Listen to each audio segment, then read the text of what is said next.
안녕하세요. 스키 원장입니다. 승모근의 원인을 사람들은 근육의 문제라고 생각하죠. 맞아요. 그러나 저는 근막을 하는 사람이기 때문에 근막에 문제가 생겨도 승모근이 무지하게 문제가 생긴다는 걸 오늘 알려드리려고요. 그러면 근막이 어떻게 변형되냐고요? 오늘 보여드리겠습니다.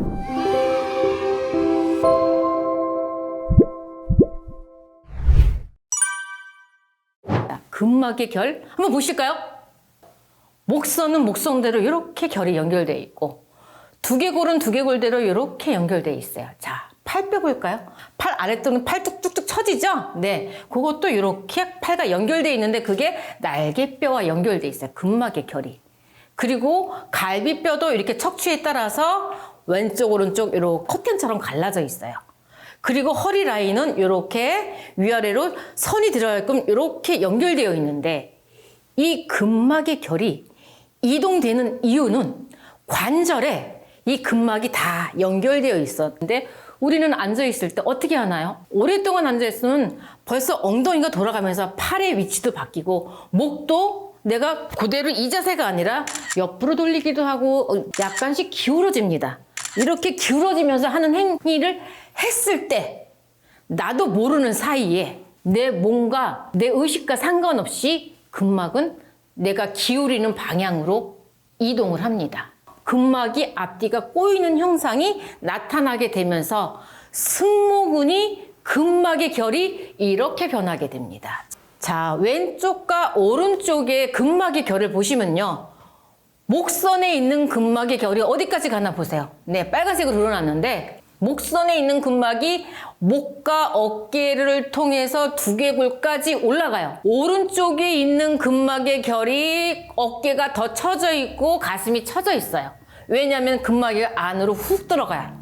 그러다 보면은 팔뚝에 근막의 결은 이렇게 우뚝 솟아 있어요. 그래서 팔을 나란히 하면은 오른쪽 팔의 팔뚝이 더 두꺼워요. 왜냐면요. 우리가 사용하는 각도와 근막의 결이 목선으로 해서 이렇게 연결되어 있는 것들이 다 이동이 됐기 때문에 그래요. 이렇게 이동된 근막의 결을 다시 이동할 수 있을까요? 반대 동작을 하면은 우리는 이 근막에 엉켜있는 이 근막의 결을 이렇게 다시 이동시킬 수 있는 방법이 있습니다. 승모근을 해서 어깨가 많이 처져 보여요. 옷걸이라고 하죠. 어깨가 이렇게 말리면서 승모근이 딱 올라오면은 어떤 현상이냐면요. 목이 이렇게 빠져요. 근데 본능적으로 내가 목이 앞으로 빠지고 어깨 라인이 이렇게 굽으면서 승모근이 올라오면은 내가 구부러졌다는 느낌이 우리가 의식적으로 알거든요. 거울을 봐도 이상하고 그러면은 본능적으로 내 몸을 바로잡기 위해서 어떻게 하냐면요. 구부러졌으니까 필려는 본능적인 마음이 생깁니다. 이렇게 펴요. 근데 우리는 핀다고 생각했지만은 근막은 펴지는 게 아니라 이렇게 구부러진 걸 폈을 때 갈비뼈나 날개뼈나 목선이 벌어지는 행위입니다. 절대로 뼈는 우리가 핀다고 펴지지 않아요. 우리가 알고 있는 상식과는 전혀 다르다. 그러면 원인이 뭔지를 알아야겠죠? 네. 첫 번째, 팔뼈가 안으로 이렇게 돌아가면은 목은 앞으로 빠집니다.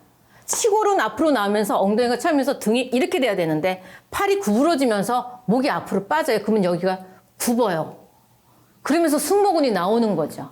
그래서 승모근이 있는 분은 허리 라인도 예쁘지 않아요. 그러니까 어깨만 처져 보이고 미운 게 아니라 옷을 입어도 이쁘지 않는 이유는 이 라인이 살아나지 않게 목 라인, 어깨 라인, 허리 라인 그러면 승모근이 이렇게 심각하게 발달되면 여성분들은 고민을 하죠. 주사를 맞아야 되나? 마사지를 받아야 되나? 이 스트레칭하면 잘 될 수 있을까? 라는 고민을 해요. 다양한 방법을 써보셨죠? 마사지는 어디를 하냐면 올라왔으니까 이 주변을 다 마사지를 해줘요. 마사지에서 승모근이 잠깐 내려가긴 해요. 그러나 근본적인 근육이 아닌 뼈와 뼈를 연결하고 있는 근막을 이동하지 않으면 다시 내가 어깨가 올라가는 것을 막지 못한다는 거죠.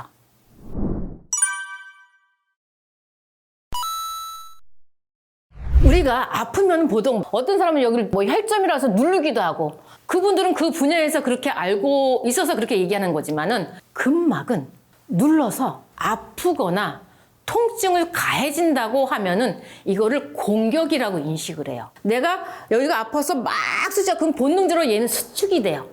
수축이 되면은 뼈가 있는 근막이 한쪽으로 이동이 되면서 더 꼬이는 현상이 나타나요.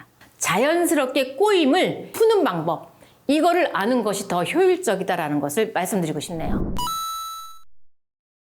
승모근은 이 어깨 라인이 이렇게 수북하게 올라간 거예요. 꼬리처럼. 그 이유는 팔이 이렇게 말리면은 승모기를 올라오면은 목하고 목뼈, 두개골, 팔뼈, 날개뼈가 다 함께 연결되어 있어요. 그러면 목은 자연스럽게 목이 앞으로 빠질 수밖에 없어요. 이 목을 빠진 거를 넣는다고 넣어지진 않아요. 네, 그 결에 따라서 움직임을 해야 이 거북목도 개선이 됩니다.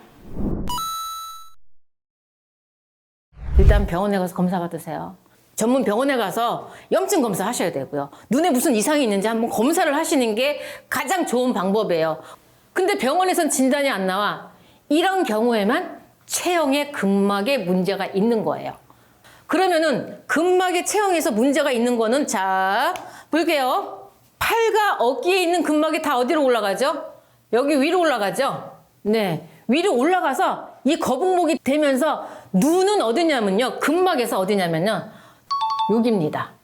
근데 눈에 있는 근막의 결이 다 이렇게 돼 있어요. 삐뚤어서 눈에 있는 근막의 결과 신경과 모든 대사들을 원활하지 못하게 신경을 이미 한쪽으로 제치고 있게 돼요. 그러면 눈에서 오는 통증이든지 뭐 눈에 눈동자라든지 눈빛이라든지 눈 위치라든지 눈과 관련돼 있는 모든 것들이 변형이 됩니다. 그러면은 눈에 있는 근막과 연결되어 있는 걸 정상적인 각도로 이렇게 맞추면은 훨씬 편안해지죠. 스트레스도 덜 받죠. 그러면서 약물 치료가 필요하다면 약물 치료 같이 하시고요. 뭐 병원하고 같이 치료를 하시면은 훨씬 효과적이십니다. 이렇게 승모근이 근육이라고만 생각하셨죠. 그러나 저는 근막을 하는 사람이기 때문에 근막에도 심각하게 문제를 일으켜서 내 목, 내 팔, 내 날개뼈, 내 어깨에 뒤틀어진 이동으로 인해서 내 승모근이 발달한다. 그러면은 뼈 어디를 고쳐야 되냐고? 팔뼈, 목뼈, 날개뼈, 팔꿈치. 이렇게 결을 맞추면은 승모근이 쫙 직각락계와 목 라인이 이렇게 길어지는 현상이 있게 됩니다. 오늘 강의가 좋으셨다면은 좋아요, 구독, 알람 설정까지 꼭 해주시기 바랍니다. 다음에는 제가 승모근과 연결되어 있는 운동법을 알려드리겠습니다. 오늘은 여기까지입니다.